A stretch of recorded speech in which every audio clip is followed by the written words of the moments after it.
قدامہ ابن مظعون نے بخاری شریف کے اندر یہ منظر دیکھا جا سکتا ہے، بہت بوڑھے ہو چکے تھے، بہت بوڑھے ہو چکے تھے، بیماری کی حالت میں وہ بستر سے بھی اٹھتے نہیں تھے۔ کبھی جب طبیعت ٹھیک ہوتی تھی تو لاٹھی لے کر وہ مسجد میں نماز پڑھنے کے لیے جایا کرتے تھے۔ ایک دن ان کو شدید درد ہوا، اس بزرگ صحابی کو اتنا درد ہوا کہ یہ برداشت نہیں کر سکے، تو ان کے گھر کے کسی ممبر نے ان کو شراب کی تھوڑی سی مقدار ان کو دے دی۔ اے قدامہ، یہ تھوڑی سی شراب پی لیجیے، آپ کے ساتھ مجبوری ہے، درد سے آپ کراہ رہے ہیں، بے چین ہیں، نیند نہیں آ رہی ہے، اور اس وقت ہم آپ کو کسی ڈاکٹر کسی حکیم کے پاس بھی لے کر نہیں جا سکتے ہیں، رات کافی ہو چکی ہے۔ تو قدامہ ابن مظعون نے یہ سوچ کر کہ چلو تھوڑی سی شراب پی لیں، اس میں حرجی کیا ہے، انہوں نے 2-4 گھونٹ شراب کے اس لیے پی لیے تاکہ درد کا اثر ختم ہو جائے اور مجھے نیند آ جائے۔ جیسے ہم لوگوں کو جب درد ہوتا ہے تو نیند کی 1-2 ٹیبلٹ کھا لیتے ہیں، انہوں نے بھی شراب کے چند گھونٹ پی لیے۔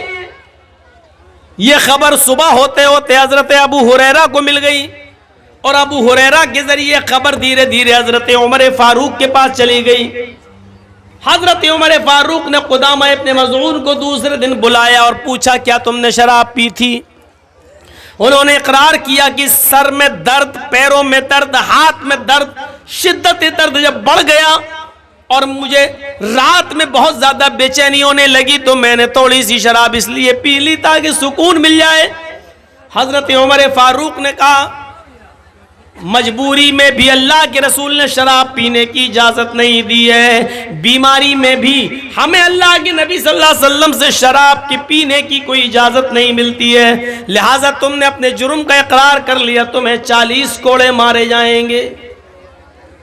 سارے صحابہ کی میٹنگ ہوتی ہے، صحابہ نے عرض کیا امیر المومنین، بزرگ صحابی ہیں، مسئلہ معلوم نہیں تھا، مجبوری میں شراب پی لی ہے، چھوڑ دیجئے، کمزوری ہے ان کی اوپر۔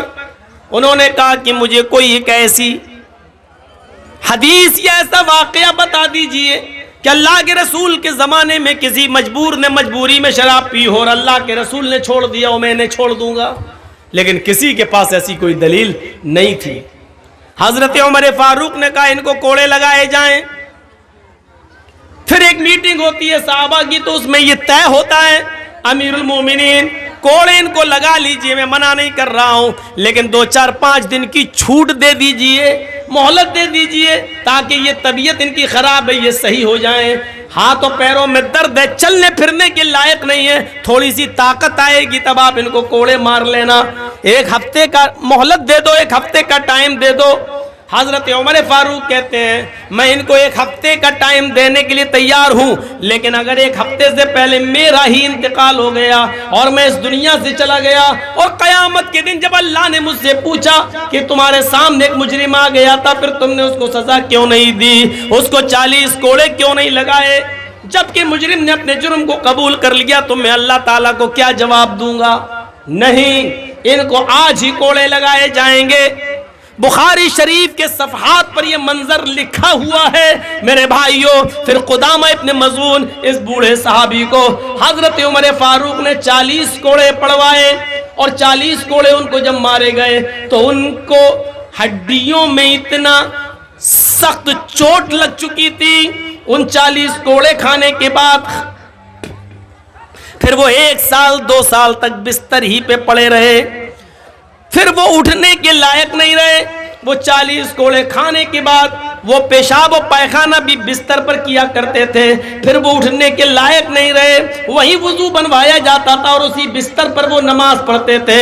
40 درے کھانے کے بعد، کوڑے کھانے کے بعد ان کا جنازہ اسی بستر کے اوپر اٹھتا ہے۔ میرے پیارے ساتھیوں، عمر فاروق نے ان تمام چیزوں کی کوئی پرواہ نہیں کی ہے۔ اندازہ لگائیے، بیماری میں، مجبوری کے اندر، جب درد بند نہیں ہو رہا تھا تو نیند آ جائے، اس مجبوری میں انہوں نے تھوڑی سی شراب پی لی، اس پر بھی حضرت عمر فاروق نے ان کو 40 کوڑے مارے۔ آج ہمارا موجودہ اور نوجوان کا طبقہ ذرا سوچے اور بتائے انصاف کرے. کیا اس کو ایسی مجبوری ہے؟ اور مجبوری ہے بھی تب بھی شراب جائز نہیں ہے. تو میں کہنا یہ چاہتا ہوں کہ ٹریفک نیم کا النگھن آپ نہیں کر سکتے، چاہے کوئی سادھن کوئی گاڑی آ رہی ہو نہیں، اگر ریڈ سگنل ہے تو آپ کو رکنا ہے، چاہے ایکسیڈنٹ ہو یا نہ ہو.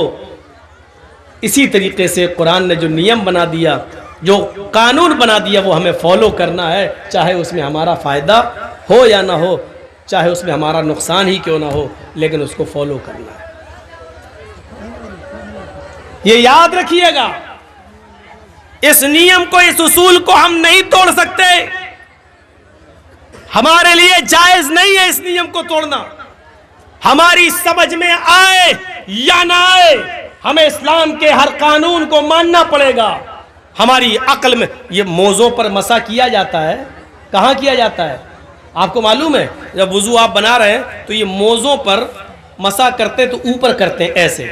اپنے ہاتھوں کو تر کریے اور یہ طریقہ ہے، یہ 5 انگلیاں اس طریقے سے آپ لائیے اور یہاں تک لائیے، ٹخنے تک، ایسے کر کے یہاں تک، یہ 5 انگلی یہاں تک، یہ آپ کا مسح ہو گیا. عقل کیا کہتی ہے؟ عقل کہتی ہے کہ ہم زمین پر چلتے ہیں تو گندگی، مٹی یا گندگی نیچے لگتی ہے. جب ہم زمین پہ چلتے ہیں تو قاعدے سے ہاتھ تر کر کے ہمیں نیچے پھیرنا چاہیے تاکہ نیچے کا حصہ پاک ہو جائے. لیکن اللہ کے رسول نے تر ہاتھ کر کے، ہاتھوں کو بھگو کر نیچے پھیرنے کا حکم نہیں دیا، بلکہ اوپر پھیرنے کا حکم دیا ہے، اوپر. اب آپ کہیں گے صاحب گندگی تو نیچے لگتی ہے، اللہ کے نبی اوپر کے حکم دے رہے ہیں، ہمیں نہیں معلوم کیوں دیا ہے. اور نہ ہی اللہ کے رسول کے علم میں ہمیں برابر کا شریک ہونے کا حق ہے. ہمیں صرف اتنا ماننا ہے، نبی نے کہا ہے ہمیں کرنا ہے، یہی قانون ہے، اسی کو ہمیں فالو کرنا ہے، چاہے ہماری عقل میں آئے یا نہ آئے. ابھی ہمارے محترم مولانا جمال الدین صاحب کتنا للکار رہے تھے آپ کو، بتائیے اور اقرار کیجئے. پہلے کہا انہوں نے کہ آپ لوگ صرف مولانا جرجیز کو سننے آتے ہیں، عمل کرنے نہیں آتے. اور پھر دوسرے بار جب اعلان کروایا تو سب بول دیے کہ ہاں ہاں ہم عمل کریں گے. تو کیا آپ کی زبان سے نکلا ہوا یہ جملہ، کیا ہم اس پر اعتبار کر رہے ہیں؟ اس پر بھی ہم اعتبار نہیں کر سکتے. یہ تو رزلٹ آپ دیں، چھوٹے بچے نہیں ہیں آپ. چھوٹے بچوں کی خطائیں اور غلطیاں معاف کی جا سکتی ہیں لیکن بڑوں کی نہیں.